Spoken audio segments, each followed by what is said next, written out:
Super Mario Run is a good game. That's a topic for later though, as quality isn't the concern. The real problem with Nintendo's first mobile Mario is its presentation. And I'm not talking about the official trailer or promotional art. No, the two glaring factors here are the demo and price tag, poor reaction from a negative audience, to company stock drops. Before analyzing how this could have been avoided and what should be done in the future though, let's discuss the current mobile price model and how Nintendo incorrectly deviating from that led to the backlash from the general public. Freemium.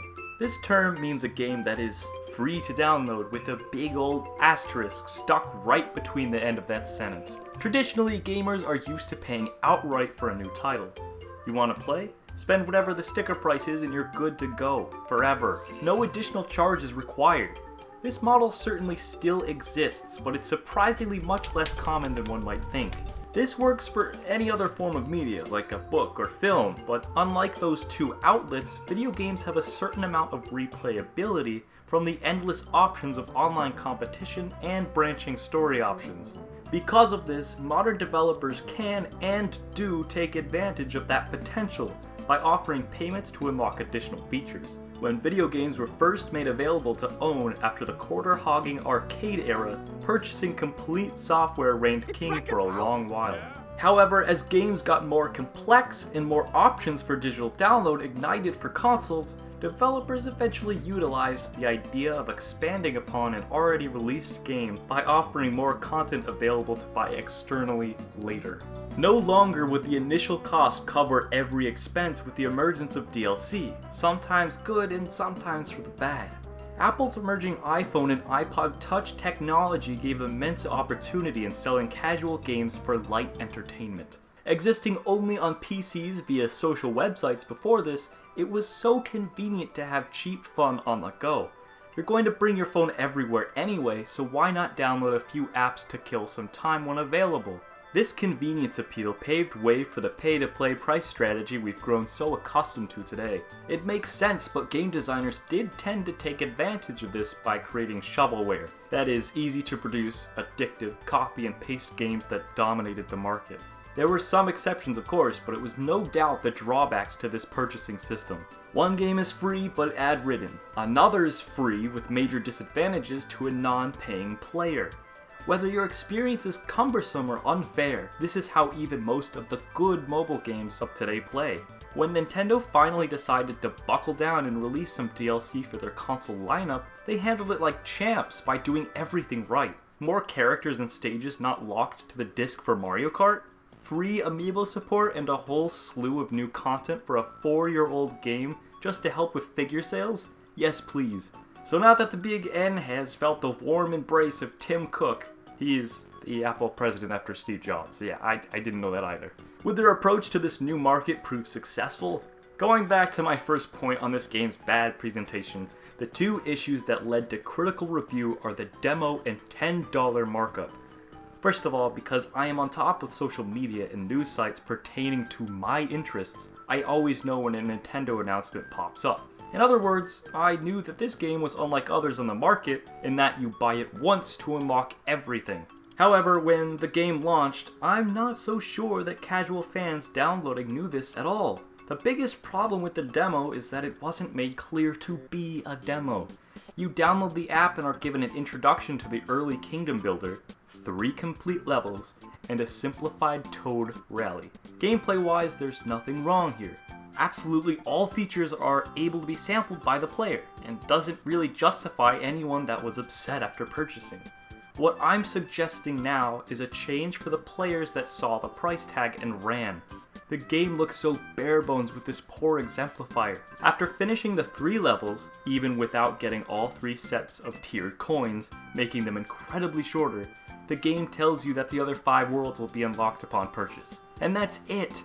A non-completionist that simply ran through this level to the end will be treated with a short-lived, lacking experience. To me, the fun of these levels, while there's only 27, including 3 secret stages, is getting all the red, purple, and black coins. So in this, I actually consider the game to have 27 levels times 3, because the locations of coins are all different, and course assets change with the difficulty.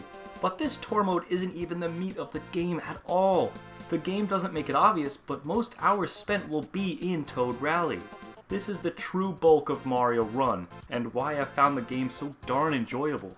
This demo should have been advertised more, but instead only one color of Toads are obtainable, and as a result the Kingdom Builder just looks super basic. Are these all the unlockables? Why do I care about the other colors of Toads?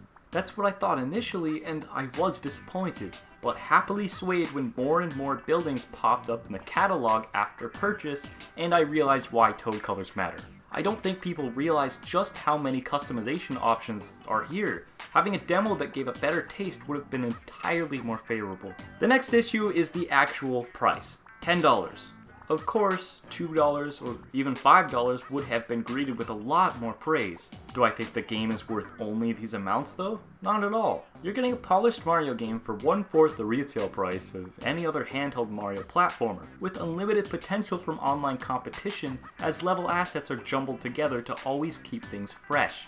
However, while I personally think that it's worth it, the game just doesn't have that appeal for anyone simply happening to give the trial a go. The depth of Toad Rally and Kingdom Builder aren't made obvious at the start, so the game's marketing falls flat in that category. Moving on from the casual crowd though, what about us, the loyal Nintendorks that don't need to be won over and plan to buy this game anyway? Let's start with my least favorite aspect, then on to my favorites. The first and only real issue is a different aspect of presentation. The lack of updated visuals. That's not to say the new Super Mario Bros. Style doesn't look good. It does. It's just become so bland that the trend really can't keep up any longer. I don't even need to argue this, it's downright universal. Everyone's tired of the generic aesthetic that was nice once, but got old after 4 more series entries. Just look at the original trilogy in Super Mario World. These 4 platforming pioneers are all so vastly different. Super Mario All-Stars even updated the graphics, and in doing so made it even more clear the unique look of each individual game.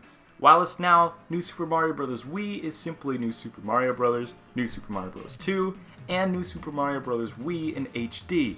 Nice with exceptions, but overall way too similar. It doesn't stand out as its own game at all. Dismissing this, and with that said, I recognize I've been negative throughout the entire video. Let's change that though, as I really feel this is an amazing game for hardcore Mario fans.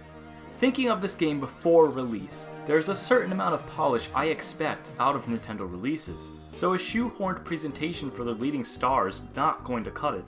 How would Mario work on a smartphone? 100% touch controls are way too finicky, for an established Mario platformer at least. Surely it's impossible to emulate the experience by lesser means then. With no buttons available at all, there would have to be some major reworking for a game to work that isn't a far gone spin-off. Gladly, Nintendo did make this work by taking a spin on the Endless Runner concept. Having Mario and friends parkour masters via tapping the touchscreen. Having Mario run without stopping makes this platformer much more puzzle-based, with breaks for exhilarating action segments. It feels really good having these characters jump, spin, and flip off obstacles. Made even better when Toads are cheering for your victory after pulling off a series of consecutive attacks, or barely clearing a gap by the rubber of your gloves. The tour mode is made satisfying by limiting frustration, with tricks like using limited bubbles to backtrack while missing a coin, or stalling to scope the area before your next move. Blocks that stop Mario's progress or send him in another direction only add to this puzzling nature of the style. Gameplay that changes enough to make up for the tired visuals, and something I really hope to see expanded upon in a future installment. My other favorite aspect is the RPG-esque mechanic introduced here. Players can now level up to make coin collecting and, more importantly, Toad Rally easier. Defeating a set amount of an enemy results in that type permanently giving more coins after subsequent stompings. Pair this with the online ranking and the tiers of Toad unlocks, and you've got a brilliant execution for rewarding gameplay. There's incentive even if the round is lost, an aspect that could have easily become frustrating had the structure been built without the level up feature. Super Mario Run, an engaging, addictive, and surprisingly in-depth experience.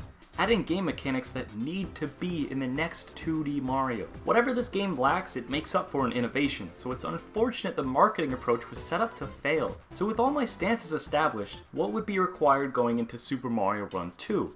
Nintendo's already released a poll asking players what they'd pay for another installment, so they appear to be open for suggestion. Taking into consideration the points I've made, Nintendo should focus more on a quality demo that distances itself greatly from the main game. Detach demo courses from the real ones, make Toad Rally a bigger draw-in, gray out much more of the potential buildings and decorations in Kingdom Builder, or have players able to show off their kingdoms to motivate other players that haven't bought the full game. This will all show players how deep the game really is by giving a taste of what's possible. Asking the people what sort of price they're willing to pay to start is a good move, but I really feel reverting to the pay-to-play model is not the right approach. With the better presenting of all features, having an outright price is greater than removing ads for a couple dollars or paying to add toads for character unlocks. Other than that, the gameplay is great and I wouldn't change much. How about adding some new features, like a power-up that makes Mario move slower for tour mode, more stages with different terrains? Get creative! I love all introduced mechanics, so more leveling up and even more expansion for online. If Nintendo steps Super Mario Run up further, I feel like they really can be successful with a different marketing approach. Thank you all for watching this. What was your initial reaction for Super Mario Run? And do you think the game's worth it for the price you paid? Let me know in the comments. I appreciate all the support. Thank you all for watching, and I'll see you in the next one.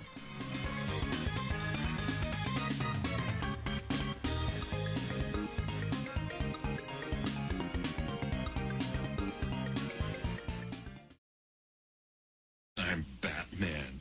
I'm Groot. Hi, Greg. From my point of view, the Jedi are evil. This baby needs to get some air. Forget me, shot. A water stone will make it a Vaporeon. I'm completely calm!